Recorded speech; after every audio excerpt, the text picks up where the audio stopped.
May kinalaman sa tubig ang iyong panaginip, sumasalamin umano ito sa malaking bahagi ng iyong katauhan na hindi mo pa nakikilala. May kinalaman daw kasi ayon sa lumang gabay sa malawak na aspeto ng emosyon ng tao ang tubig sa panaginip. Nakadepende umano sa gaano karami, kalalim, kalinis o mapamuksa ba ang tubig sa panaginip. Kung mapayapa ang tubig ay pwede nangangahulugan din ito sa tunay na kapayapaan ng iyong kalooban maging ang katatagan.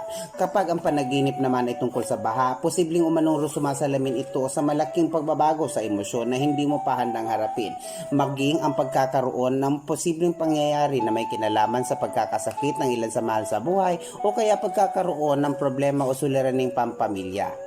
Dalawa, kahulugan ng panaginip na may babae ang asawa. Ayon sa lumang gabay, posibleng ang dahilan ng pananaginip mo na may babae o may kabit ang iyong asawa ay dahil sa takot na maulit ang dati nang nangyari. Baka may nauna ng pagtataksi lang iyong asawa at naimbak sa iyong isip ang takot at pangamba na maulit ito. Pwede rin naman